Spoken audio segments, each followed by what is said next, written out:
Abbaan kootii fi haati koo anaa daa'imaa waggaa 15 nama ani hin jaalannee fi nama ani hin barbaannetti na heerumsiisan. Sanuu osoo umriin koo waggaa 18 hin guutin amma kinootiin isaanis erga wallollee bubbullee jirra. Jireenyi koo na harkaa babbadee jira. Mee yaada keessan naaf kennaa. Akkaataa jireenya kootti qajeelfadhu gorsa keessan na barbaachisa.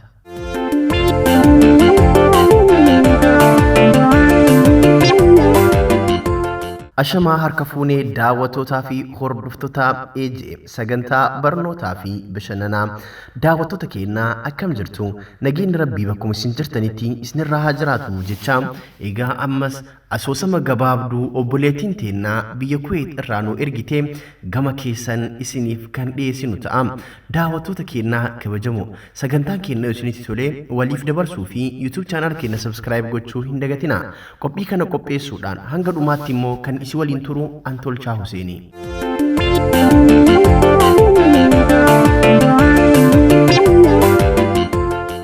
Maqaa koo himachuu hin barbaadu. Kanin dhaladhee fi kanan guddadhe godina Shawaa Kaabaa yookaan Salaalee magaalaa Fiichee baadiyaa maqaa isii himuu hin barbaanne takka keessatti. Daa'imummaa kootiin yeroo umriin koo barumsaaf gahutti maatiin koo mana barumsaa naannaa keenyaatti argamutti na galchanii na barsiisuu jalqaban. Anis barumsa koo natti tolee kutaa gara kutaatti qabxii gaarii galmeessaa darbaa ture. Haa ta'u malee ana faana obbolootni koo nuti nama 4 turre. Garuu ani obboloota koo keessaa ishee sadaffaadha. Akkasumas ani isaan keessaa gara laaftuu fi baay'ee sodaatu ture. Kana malees nama hundumaa dandeessu ture. Garuu obbolootni koo quufotaa fi waan barbaadan kan godhan turan. Garuu isaan keessaa inni tokko barumsa isaa baratee xumuree jira. Garuu ani gara laafetti wantan taheef yommuu gara kutaa 5ffaa darbu akkan barumsa dhaabee haadha koo gargaaruu fi obbolaawwan koo akkan bulchu na godhan.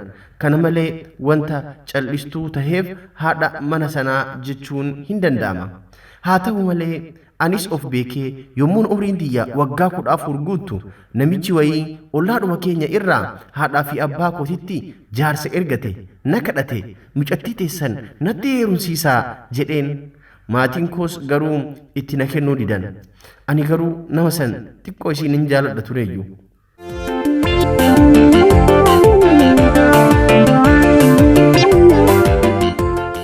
Haa ta'u malee maaliif akka na kennuu didanis homtuu isaa naaf hin galle. Ani intala baadiyaati. Jaalalli maal akka ta'e baay'ee sirriitti hin beeku. Akkasuma illee yeroo kanatti wanti itti dhiyaadhee waan jaalalaa kan naaf gale illee homaa hin beeku ture. Haa ta'u malee ani utubaa mana keenyaati. Anatu waan hunda godha. Bishaan natu waraaba. Nyaata natu qopheessa. Harmee koo xiqqoo isii waan dhukkubuuf yeroo hundaa hojii mana keessaa anatu hojjeta. Abbaan keenya immoo hojii alaa hojjeta. Qonna qotuu, loowwan tiksuu, bobbaasuu akkasuma wantoota garaagaraa isatu hojjeta. Hojii mana keessaa bakka harmee kootii bu'ee garuu kan hojjetu anaadha.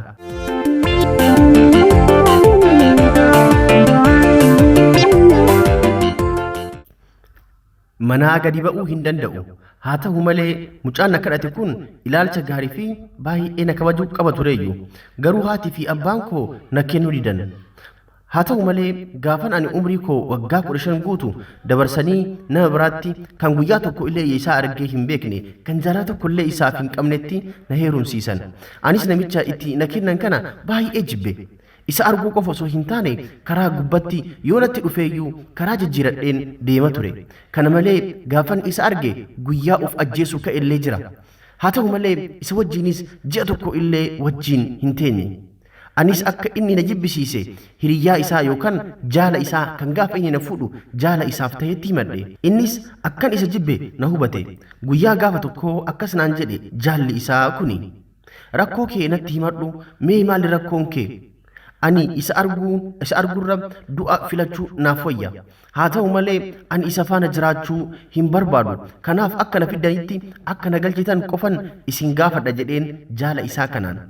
Innis ati haa ta'u malee erga dhufte obsiidhuma taa'i erga dhufte guyyaa tokko wal jaallattu naan jedhe ammallee yoo gara maatii keetii ka deebitu taate ati durbummaa kee dhabdeeti jirta kana booda nama heerumtee gadhiifte siin jedhan maqaan kee siin tolu kanaaf obsiitumaan taa'i guyyaa tokko wal jaalachuu maltu naan jedhe ani garuu isa wajjin jiraachuu hin barbaadu jedheeni jala muree itti hime innis dura osoo ani itti hin himin isatti itti himee ture garuu ammas maal taate si jeeqaa ni dhugaa jedhee na gaafate ani keessi koo hin barbaanne isa wajjin jiraachuurra du'a akkanaaf wayyu irra deddeebi'een itti hime haa ta'u malee abbaa manaa koos abbaa hiriyoota koo isatti waan jaalala dhabeef baay'ee aara innis waan natti dubbate hin jiru hedduu jaalala naaf qaba garuu haa ta'u malee guyyaa inni ulfina koo narraa fudhatee fi akkaataa hin taanetti ulfina kiyya narraa fudhate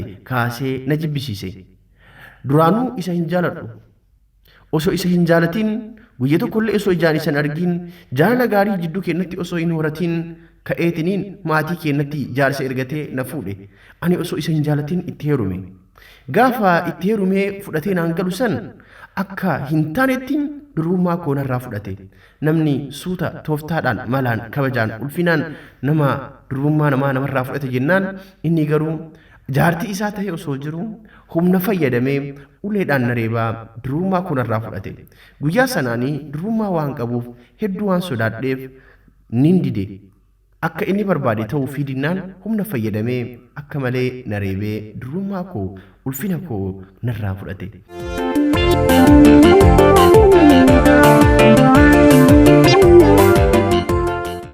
Akka aadaa Oromoottis guyyaa gaafa sanaa nyaata namaaf dhiyaate ni nyaatu jedhu garuu guyyaa sana nyaata marqaatu naaf dhiyaate haa ta'u malee yeroo kanatti illee yeroo marqa na fuulduratti dhiyeessan garaan koo sirrii naaf hin ta'u sababa inni akkasitti na miidheef marqa guyyaa sanaaf dhiyaate illee nan jibbe guyyaa sanii kaasee marqas na jibbisiisuu eegale anis ergan isa biraa deeme ji'a tokko guutee jira.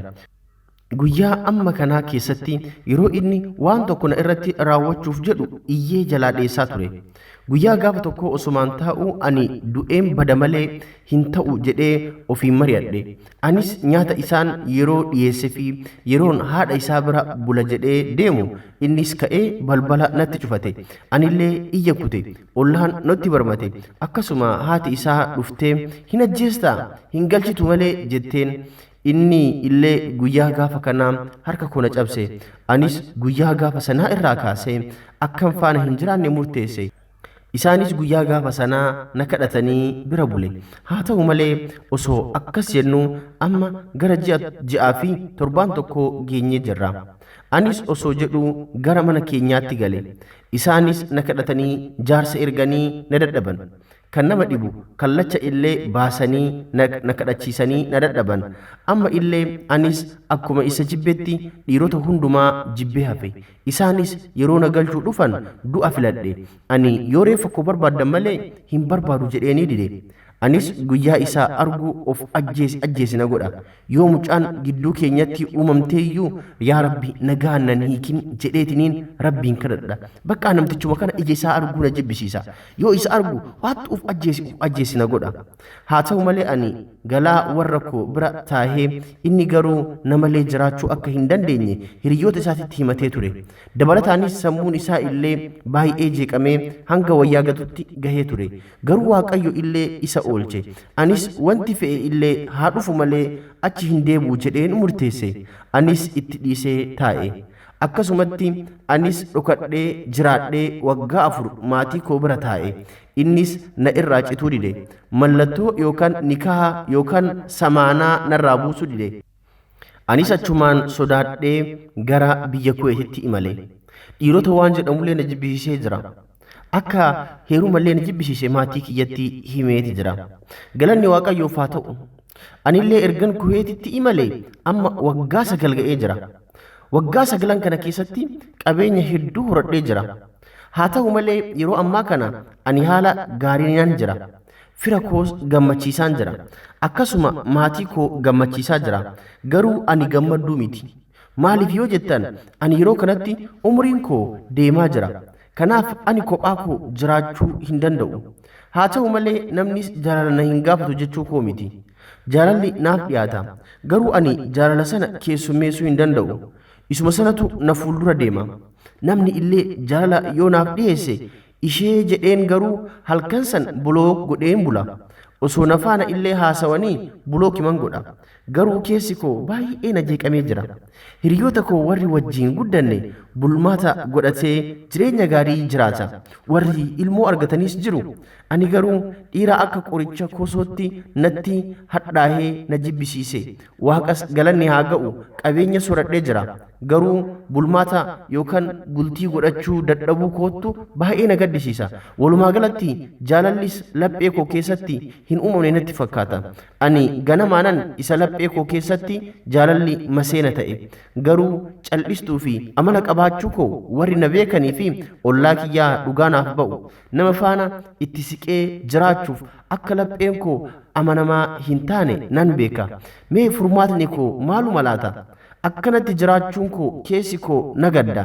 Namattis dabalamuufis lapheen koo amanamtuu akka hin taane ufan beeka. Anis kunoo akkanatti umrii koo lafatti fixe. Hiriyoota koo ati nama gaariidha. Nama gammadee jiraatudha.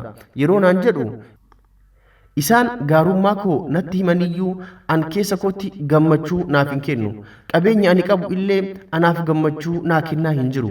Anis maalifan laata keessi garaa koo akkasitti kan hidhame isiniin jedha. Akkasuma illee yaada keessan naaf qooda. Tarii yaadni keessan na fayyaduu danda'a. Homa tokko dhiirri hunduu namtichuma sanatti fakkaata. Keessi koo jaalalaaf qophaa'aa miti. Garuu jaalachuu barbaada. Heerumuu barbaada. Ilmoo dhaluu barbaada. Garuu keessi koo waan kana hunda gochuudhaaf qophaa'ummaa hin qabu. Yeroo hundaa wanti ijoollummaa kootiin dabarse keessa kootti deddeebi'ee na jeeqa. Maaloo yaada keessan naaf kennaa. Gorsa yoo qabaattan na gorsaa. Gorsi keessan tarii na fayyaduu mala. Obboleettii teessan tan yeroof maqaa isii isinitti himachuu hin barbaanne biyya Kuweet irraa.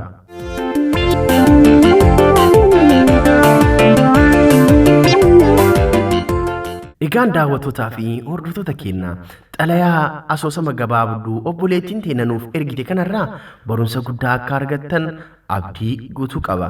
Ammallee deebitanii waan obboleettii teenya irra ga'e kana obboleettiin teenya tuni yaada keessan naaf qoodaa waan isiniin jetteef rakkoo kana keessaa akka baatu waan isinitti fakkaate muuxannoo gama kanaan qabdan irratti yaada keessan kennaafi.